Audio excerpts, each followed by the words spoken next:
Espero que todos estejam bem. Aqui é Alexandre Nascimento, do Education for Dentist. Nós estamos hoje aqui para falar sobre, ou melhor dizendo, para fazer uma pergunta que é basicamente essa. Como podemos resolver dentes escurecidos na boca dos nossos pacientes? Voltamos já para responder essa questão.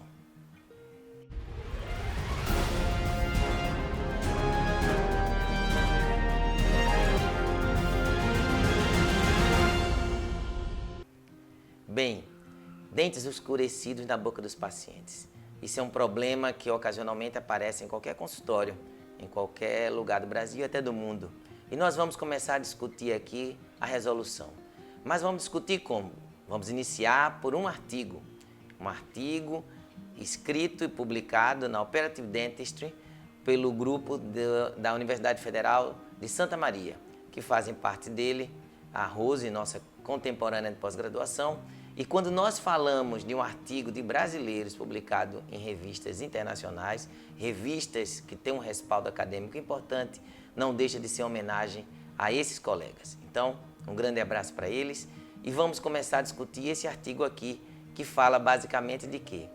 De utilizar resina composta na técnica por camadas ou estratificada para mascarar um background, um fundo escurecido, ou seja, um dente que está escuro.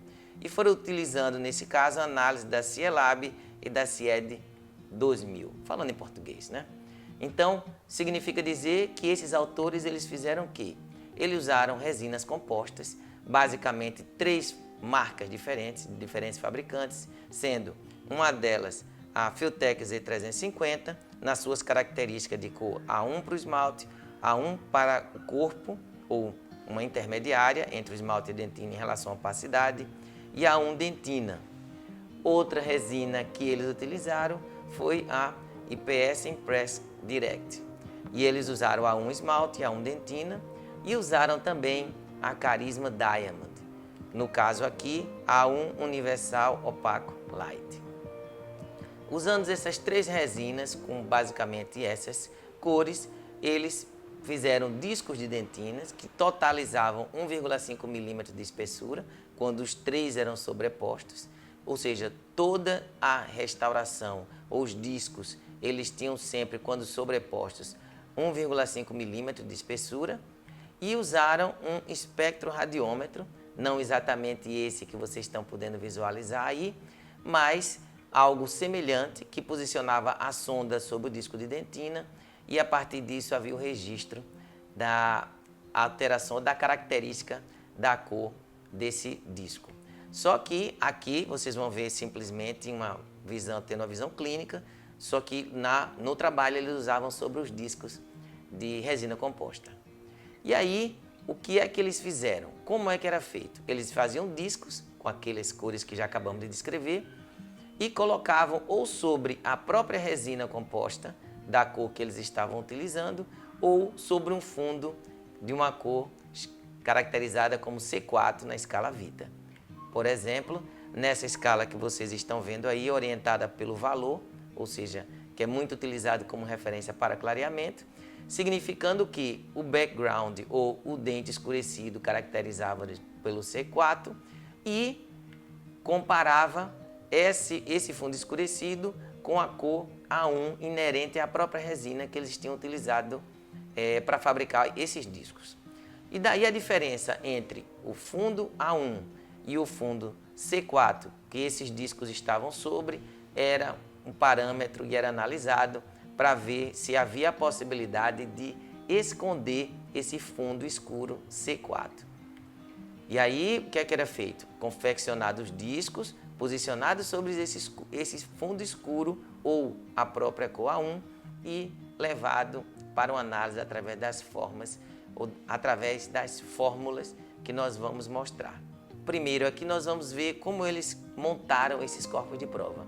Quando era relacionado à resina Z350, basicamente ela poderia ter a single layer, ou seja, uma camada única, por exemplo, 1,5 de esmalte, como vocês estão podendo observar aqui, ou ela poderia ser em dual layer, que aqui vocês estão vendo 0,5 de esmalte, um disco de 0,5 de esmalte, milímetro, sobre um disco de 1 milímetro da resina corpo, ou body, como é chamado também, ou quando ela era apresentada em 3 camadas, era 0,5 milímetro de dentina sobre 0,5 milímetro de corpo ou 0,5 milímetro de esmalte.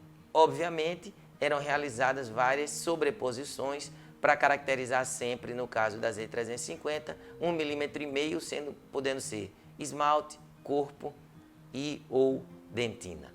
No caso das outras, a mesma coisa. As variações eram esmalte, esmalte e dentina, esmalte e uma dentina um pouco mais espessa, 1 milímetro no caso, ou 1,5 milímetro de dentina, no caso aqui da IPS Imprex Direct. No caso da Carisma Diamond, houve sempre totalizando 1,5 milímetro, que poderia variar esmalte, esmalte mais dentina numa espessura menor, ou esmalte mais dentina numa espessura maior, ou apenas propriamente 1,5 milímetro de dentina, que era uma camada única. E eles fizeram essas variações e vocês podem parar essa imagem aí, dar uma pausa e vocês vão analisar o que foram as variações empregadas por eles. Vocês vão ver agora o resultado.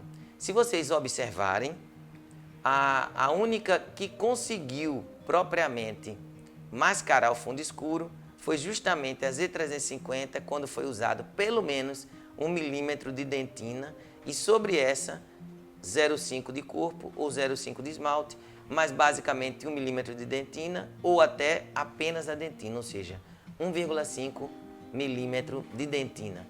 E aí escondia o fundo C4.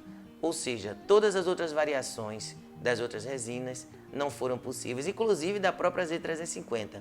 Só conseguiu mascarar quando usou a resina da cor, ou a resina dentina, que é a mais opaca delas. Na análise pelo CIERE 2000, a mesma coisa.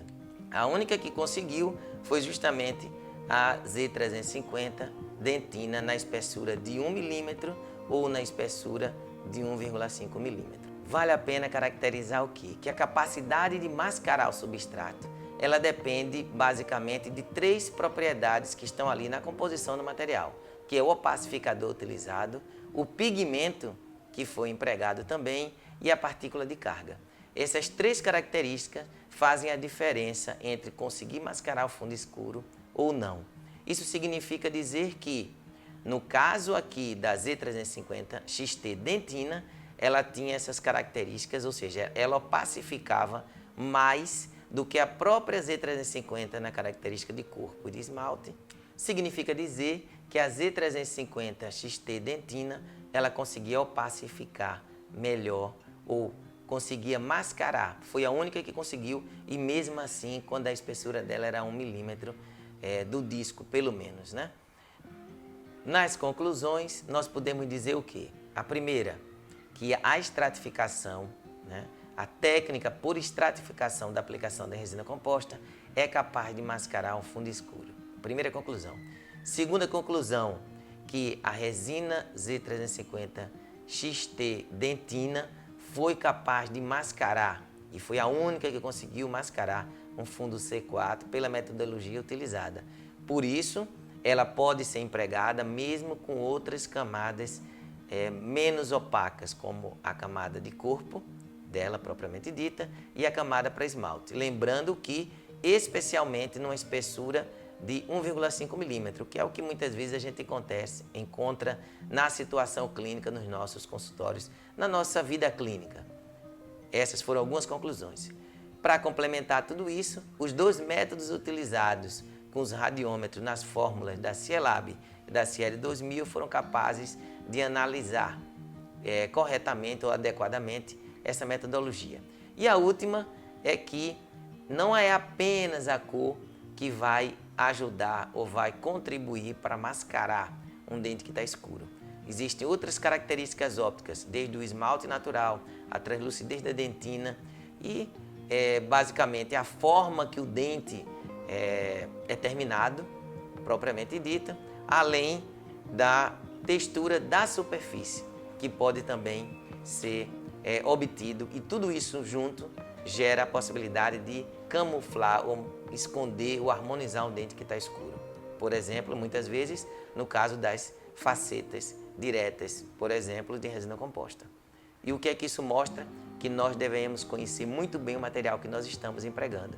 Para isso, precisamos usar, testar e avaliar clinicamente ou acompanhar alguma metodologia que fez esse tipo de avaliação. Aqui é Alexandre Nascimento, da Education for Dentists. Espero que tenham gostado. Se gostarem, dêem um like. Se gostarem, assistam ou acompanhem nas mídias sociais, como YouTube, Instagram e Facebook. Um grande abraço a todos, saúde, paz e vida longa. Um grande abraço.